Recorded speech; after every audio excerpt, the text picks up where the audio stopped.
One of my favorite eras of gaming was the Wii. The Wii may have not had bangers like Mass Effect, Portal, or even Devil May Cry 5, and it did come with a ton of shovelware, but the Wii was still special to me, with the games that it did have like Donkey Kong Country Returns, the Metroid Prime trilogy, frickin' Wii Sports Resort, and my favorite, Mario Galaxy. But I'm not here to gush about the Wii, not yet at least. There's one game from this era that I really want to talk about, and it's my favorite RPG, that being Xenoblade Chronicles. Hi, I'm the Insane Metron, and today I'm going to be talking about why I really love Xenoblade Chronicles. A couple months before I graduated high school, I saw this up at Walmart, and I was like, you know what, I got some money burning in my pocket, so why not buy it and give it a chance? And I'm happy as hell that I sure did, because this is one of my favorite games of all time. The definitive edition of Xenoblade 1 was my stepping stone into the series, and I only ever knew of Xenoblade because of Smash Bros. Like, I just knew that Shulk was in it, to be honest, and I was very curious about his series, so I decided to give it a chance, and I'm happy as hell that I did. And damn, I needed this game, because during my junior year of high school, COVID broke out, you know, the classic 2-week vacation. Oh, it was supposed to be a good time. During my senior year, we actually went back to school, and we had to wear masks, and I started to go insane. And this is around the time I started having these really bad intrusive thoughts, and I felt really bad for having them, no matter how much I did not want to have them. But thankfully, I got so invested in this game that I actually started to calm down a bit, and it was all thanks to Xenoblade. And looking back now, this game actually helped me out with the anxiety of graduating, you know. I mean, you guys know how stressful it is to graduate high school, you know, preparing for the future, being thrown out into the real world, you know. It is scary, I will not lie, I was scared too. But don't worry, it happens to everyone.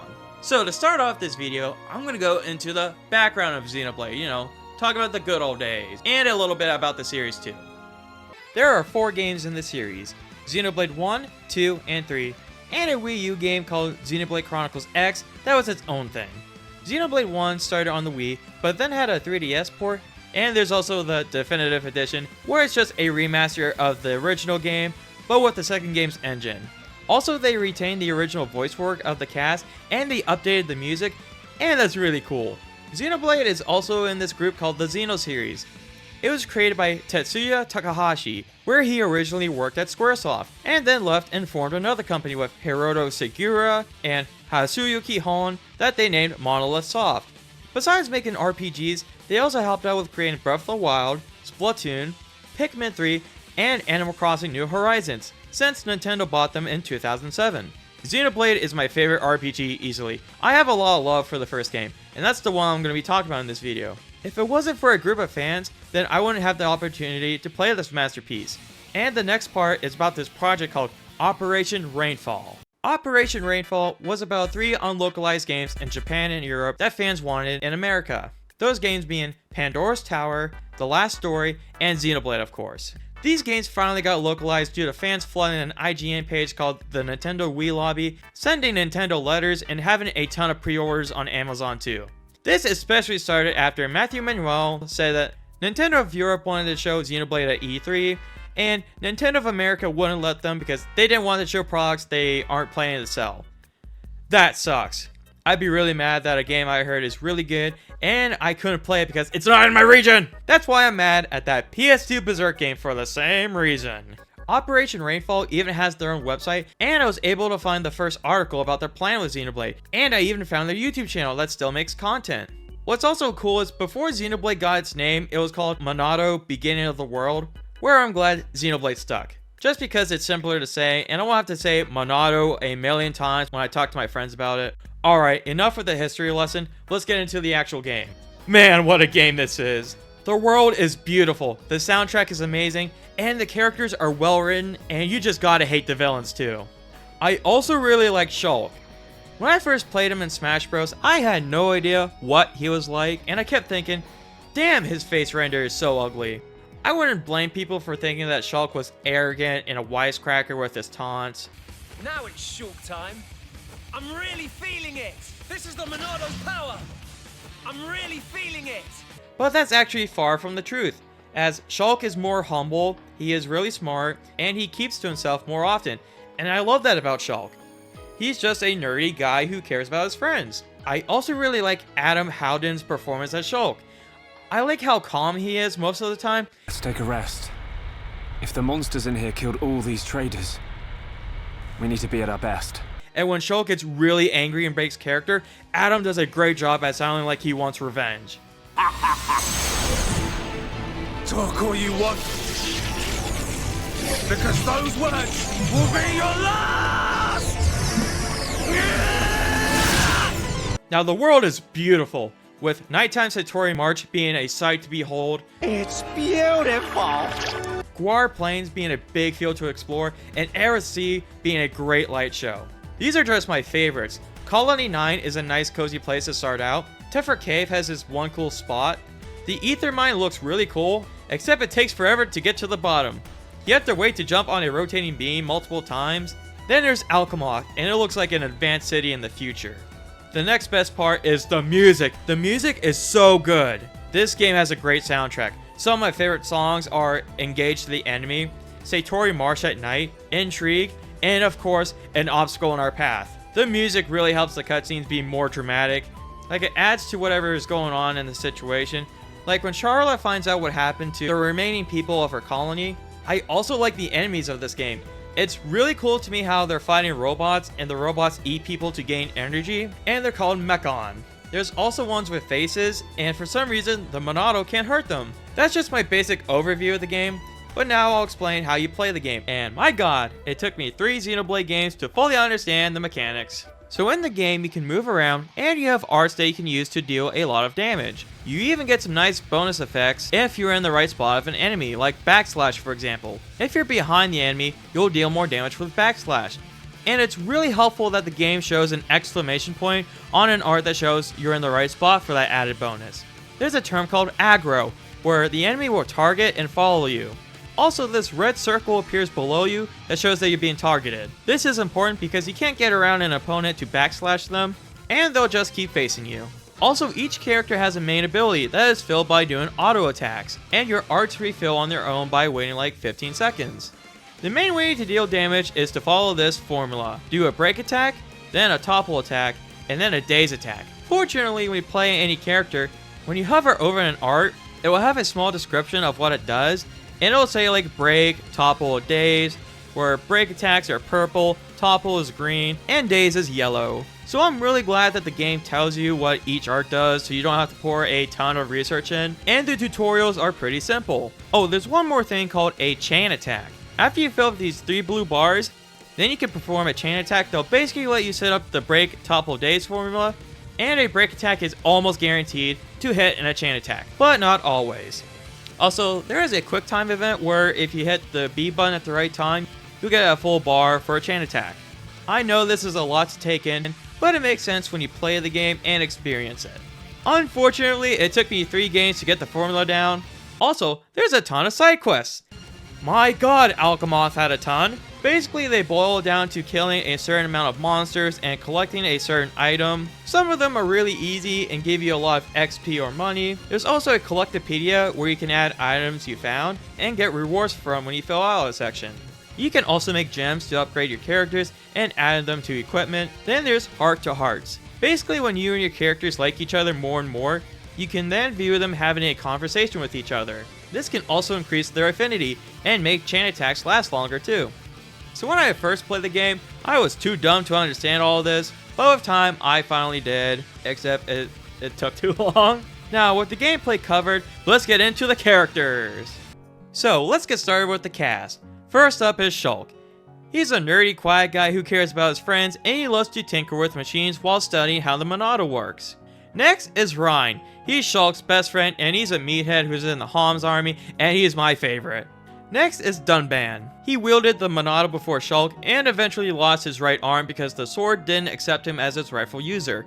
But he's still a badass, and he's an older brother figure. Next is Fiora. She's Dunban's younger sister, and is Shulk and Ryan's childhood friend. She even brought Shulk lunch for him. Next is Charla. She's a medic who's looking for a fiance, Gato, and she has to deal with Juju's antics of running into danger. Next is Milia. She's a princess of the High Entia and joined Shulk after he rescued her from a Telethia. And lastly is Ricky.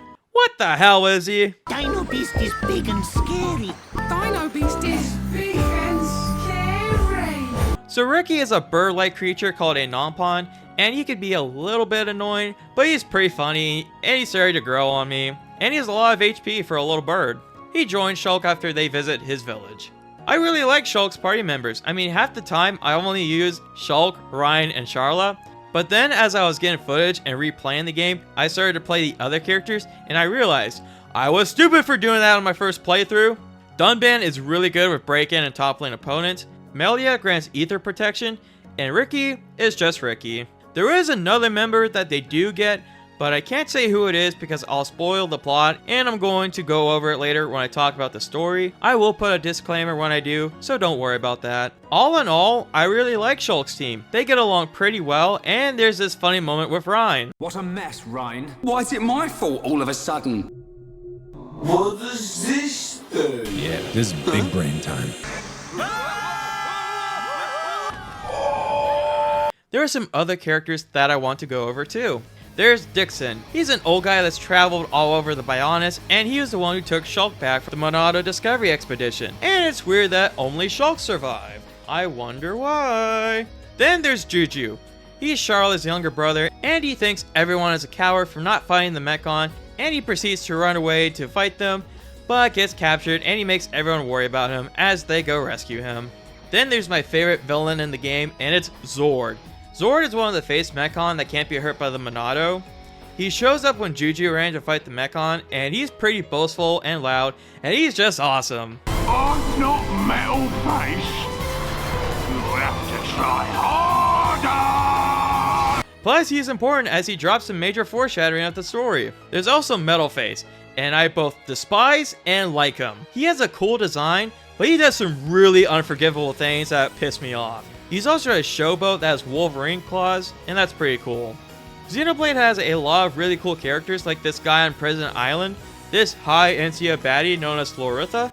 Goddamn, why do RPG women look so hot? I mean, look at Baldur's Gate, Fire Emblem, and Mass Effect to name a few. So now that I covered most of the game, it's now time for me to discuss the plot. I'm not going over every single thing that happens in the story. It is a pretty long plot, but I'm going to save the spoilers for later. But I'm going to talk about the beginning though.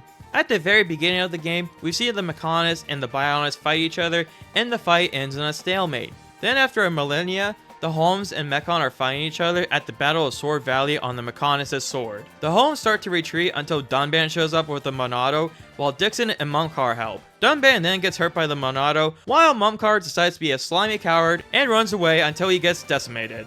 After Dunban gets back on his feet, he and Dixon thwart the Mechon and win the battle, and my god, this is a perfect intro for a game like this. After winning the battle, Dunban started paying the price for wielding the Monado. Dunban was the only one who could wield it, but not fully, and he lost the use of his right arm because of it, because the sword did not accept him. Then 1 year later, we play as Shulk. He's studying with Dixon on how the Monado works. And this is when the story starts, and the spoilers too. So if you haven't played the game, then skip ahead to this part of the video. I'm also going to timestamp it in the description too. For those of you who have played this game, or those who don't care, let's talk about the main events, shall we? I hate Metal Face for killing Fiora. That's basically what starts Shulk's journey, is him and Ryan going on a revenge quest to kill all the Mechon. You can't keep getting away with it. You can't keep getting away with it. But then it becomes more than that when Shulk finds out why the Monado won't hurt the face Mechon, and that's because the Mechon have put people inside the robots, due to the Monado not being able to hurt living creatures. Also, Metal Face's reveal was really cool. I had no idea who Metal Face was, and I'm glad it wasn't obvious, or I was just dumb enough. But then it's revealed that Mumkar is Metal Face, and he's a cyborg now. Then we find out the same has happened to Fiora, and oh my god, the same thing happened to Zord and Gato too. Oh, so that's where Gato's been. I was so surprised that this happened in the story, and I thought, what the fuck is going on, in a great way. One of my favorite moments throughout the game is when Shulk stops Dunban from killing Mumkar in Sword Valley. Shulk had grown from just wanting revenge to wanting to know the truth behind all of this. Even though Shulk still hates Mumkar for killing Fiora and the High Entia Emperor, he realizes that there's people inside of them. They're not just machines. Shulk really matured, and he was able to make Dunban see that, with one of the best lines, Are you really willing to kill another Homs? Yes, sometimes needs must. Even if it's Fiora? What then?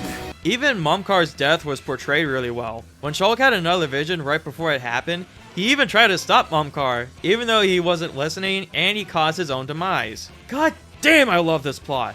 And it gets even crazier after that.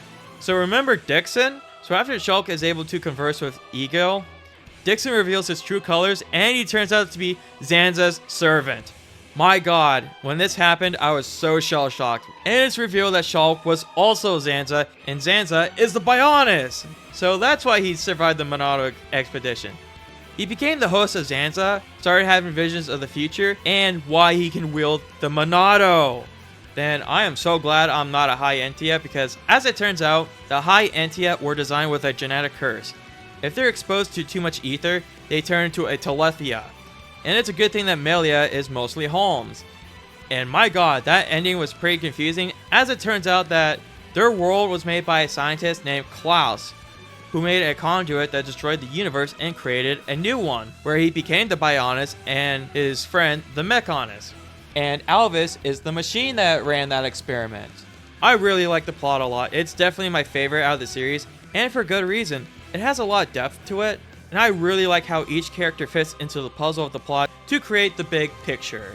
Plus, I really connected to Shulk a lot too. Now that I'm done gushing about this game and what I really like about it, I think it's now time for me to talk about my senior year of high school. And to be honest, it sucked. I'm not gonna sugarcoat it. It sucked. Back in 2020, I was a senior in high school, and I was not having a great experience, I will say that. The first thing is I had to wear a mask everywhere I went. I just hated it. The school lunch got even worse. Somehow, it looked way worse than prison food. And I was given woodshop as a class. I couldn't have a study hall. No. I had to have woodshop. I was terrible at woodshop. But thankfully, my teacher was a pretty understanding guy. He was pretty chill, even though I was a freaking moron in that class. I kept messing up my wood pieces and whatnot, and I was just being myself, but that meant I was being an idiot, but I actually tried. And what was annoying about woodshop was, after it was over, I had to run to the other side of the building for band, and band was a nightmare of its own. Band was a really bad time too, because my band director was basically a jerk all the time. To put him into perspective, he was kind of like, off the top of my head, like Sentinel Prime from Transformers Animated. That's the only example I could think of at the moment. What made band even worse was half the time we just played our halftime show way after the football season was over, and we didn't even go to any football games. We went to soccer games instead. Soccer, of all sports.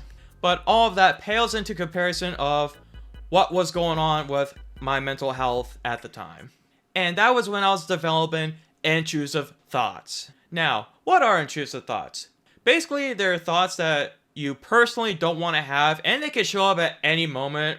Say you're just talking with someone, having a good time, then an intrusive thought would occur, and then you would probably think of like, oh hey, what if I just punched them? And then add this with the fact that I have OCD, and you can see why my mental health was really bad. And no matter how much I did not want to have them, they just kept popping up and up and up, basically. And I was very scared at the time because of those thoughts, and thinking, what if I actually did that, you know? But luckily, I found some peace with Xenoblade, and my senior year wasn't all just doom and gloom. And one of the few classes I was actually happy to go to was Mr. Peas. And yes, that's what we actually called him. Basically, he taught tech of today stuff like how to use a 3D printer and some other cool stuff. Like one time we made these plastic keychains with a laser. We also had this one project where we had to make a syringe robot thing that we basically used to play Hungry Hungry Hippos, basically, and it was peak, and it was fun. And it was a really good class. I felt pretty happy in it too. So, Mr. P, if you see this, I really appreciated your class, and your class was one of the few things that made me feel better during that time, so I really thank you for that, and I hope that you still love to teach. Also, my video production teacher, you know who you are, thank you very too. Your class was awesome as well, and it was pretty fun to be in it too. even though I chose it to be an easy class, since I already knew how to do all this. But I still had fun though. I still had fun. Now that I've been out of high school for a few years now, my mental health has gone a lot better, and I know that if I have a problem with anything, I could definitely talk to my friends and my family about it. But I will say this, it is nice to distract yourself from the real world, you know. That game was Xenoblade for me. If you haven't played this game, I highly recommend it. I know it's a JRPG, and some people don't like that type of genre of games, but in my personal opinion, this game rocked. It had a great story. Shulk made me feel better. It was fun and engaging, and it just helped me out a lot. What can I say?